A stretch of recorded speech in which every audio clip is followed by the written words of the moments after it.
Hey there, Ryan Kingslien here. Sculptor, entrepreneur, poet, coder, painter, ZBrusher, you name it, I've done it. Roofer in Kansas City for a day of extreme heat where I got heat exhaustion. Night restocker at Costco, bookseller, done it all. What I want to talk to you about today is unleashing the artist inside of you. The tools, the strategies that I have really learned just over the last 3 years that have helped me kind of thrive both in my business, in my sculpture, and in something I hadn't been doing for the last 15 years in painting. I'm going to share all that stuff with you, so make sure you sign up for the webinar, or if we're past the webinar, sign up for this program. It's going to be a really small group of people that were coming in here. Usually my classes have 300 people. We're going to keep this really small and tight. And we're going to start to unlock the artist inside of you. And this is really important to me because 3 years ago, I hit a wall. It was almost 4 years ago, actually. I hit a brick wall where I could not do anything creativity. No sculpting, barely touch ZBrush, couldn't think about anything. All I had was my business. I had struggled for so long to build this business into this beautiful thing where students are growing and artists are, getting revenue share and they're growing in their lives, and everything was dying inside of me. It was a really, really difficult, traumatic moment for me because not only was it just a block, it literally sapped my entire will for existence out of me. I just couldn't figure out how to get past that. But I did. And I'm going to share with you what I did, how I did it, all the stuff that was necessary for me to do, to be able to reach levels that I didn't even think about before. The painting behind me here, this oil painting, I hadn't been painting for 15 years. And then somehow out of nothing, through this work, really, not out of nothing, it's through this work that I just start painting. And I'm painting 4 foot by 5 foot, I'm painting 6 foot by 7 foot. This is the 4th painting this size to be done and completed. And just an immense amount of joys come into my life, just unlocking that, where all I do is I step into the studio and I start to create. Gone is that inner critic that used to just tell me that I sucked, that I couldn't do something. Gone is the valley of the suck that I used to walk through every single time I opened up ZBrush. They're gone, okay? Now I get in and I go to work. I have a process, I have a system that I'm going to teach you that gets me in there, and when I encounter trouble, gets me out of there. So that it's not personal, it's not a judgment about me, I suck, I can't do this. It's just, okay, I need this, I need that. Because we have to look at this artistic journey, not just from this personal perspective. That's more of what an amateur does. If something goes right, they blame themselves. We got to turn pro. We got to be serious about this. And that means that we have to use every tool at our disposal. You don't like reference? Pros use reference, right? Pros use anything they can to make a difference in their work, to actually be able to create. Okay? You need to learn a new skill? Well, learn it. But that new skill isn't just the end-all, be-all. I spent 15 years of my life developing skill and never creating. That's what led to my block, to just the complete shutdown in my body, just complete shutdown of all the art that was within me. I'd spent 15 years developing skill, working on my drawing, being able to draw better so that eventually I could paint. Understanding anatomy, so eventually I could sculpt. I had all these hurdles. If I could do that, then I will do this. If I can draw, then I'll finally paint. If I can sculpt something, if I can understand anatomy, then I'll let myself sculpt my own figure sculpture. I'll create something that put in a gallery or something of that nature. But I would not let myself do it until I had mastered anatomy. Do you have hurdles like that in your life, in your mind? If I just learn, insert whatever you're working on. If I just learn ZBrush, if I just learn V-Ray, if I just learn anatomy, if I just learn how to draw, if I just had learned how to draw like that guy, then I can. Is that going on in your mind? Well, I got a metaphor for you. This has really helped me. There's the training room, and there's the arena. These are two totally different places with two totally different sets of rules. In the training room, you're practicing your backhand, back and forth. And you have a process and you have rules for how you do that, okay? You're learning a new skill, so you're reading, you're relaxing, you know. You're in the arena? No. In the arena, it's about creation. It's about creativity. It's about making something happen. Not learning a new skill, okay? You're in the arena. This is fight for your life moment. This is fight for your creative life.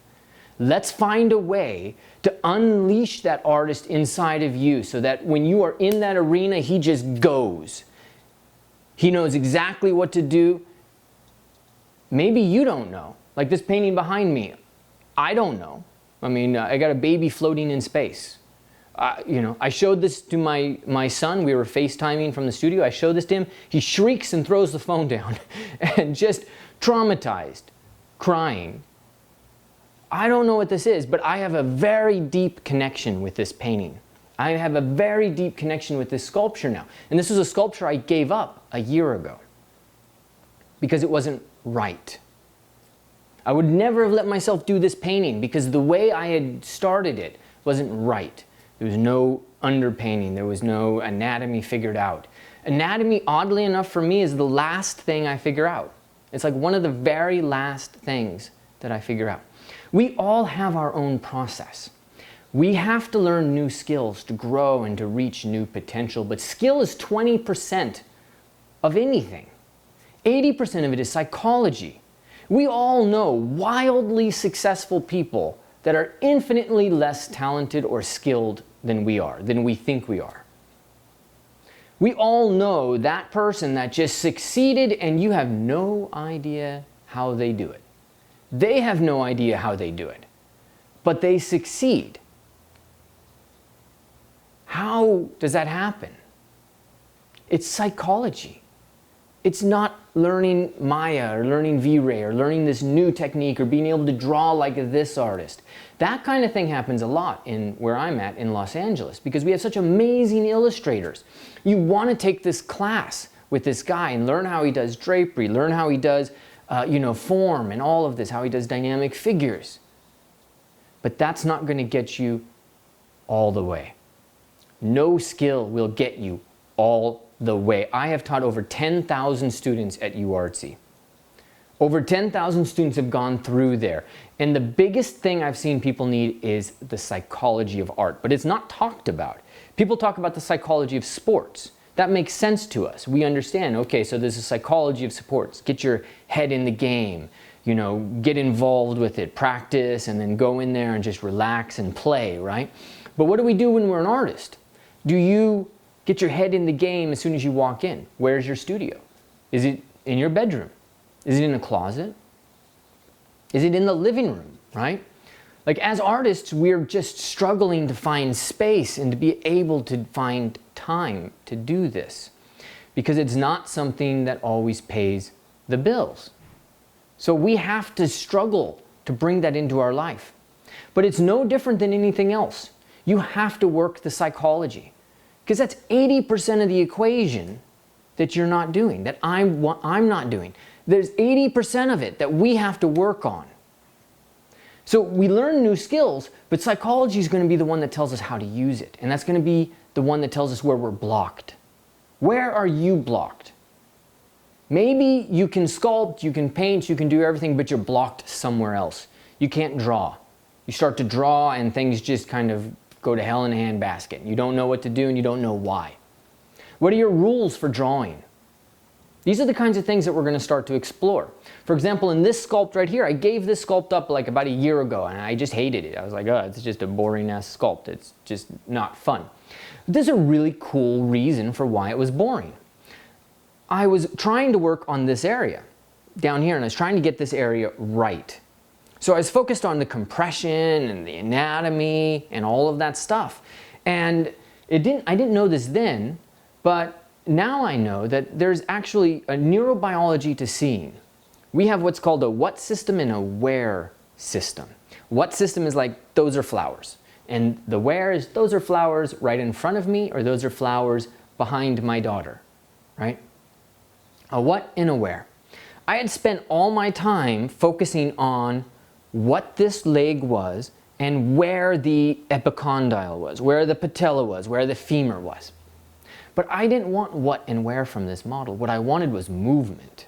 I wanted this to move, like an impressionist painting, just kind of flow. But what happens when you know exactly where something is and what it is?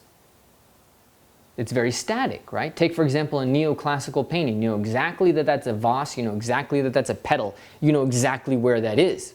It's locked in space and it is static. And that's not what I wanted. I wanted movement. So here I am trying to do the right thing, trying to put the right anatomy in, trying to put the right form, and meanwhile screwing the whole thing up because all I wanted was movement. And so I've had to learn, if you want the movement, you have to start to confuse the what and the where. You still need people to say, what? That's a leg. But where is the patella? Where is all that stuff? You start to blur that, like an impressionist painting, like Monet's haystacks, like one of his bridge paintings or water paintings where the water just kind of flickers a little bit. That's part of the psychology of art.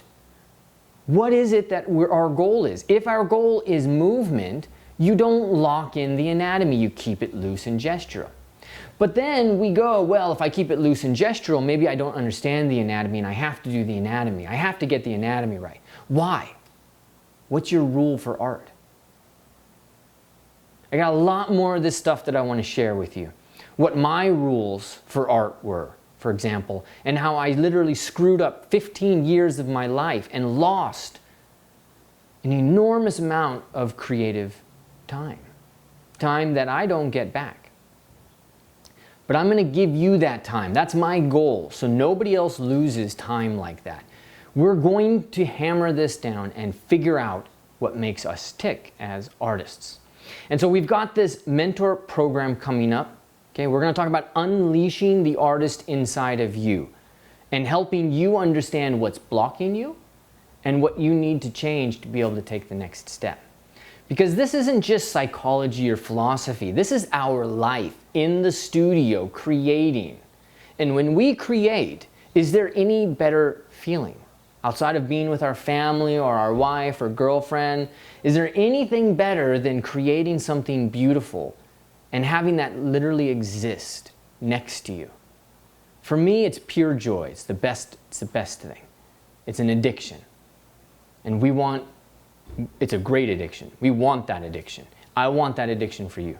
So I'm going to focus on getting you there in this program. Make sure you sign up and I'll see you in there.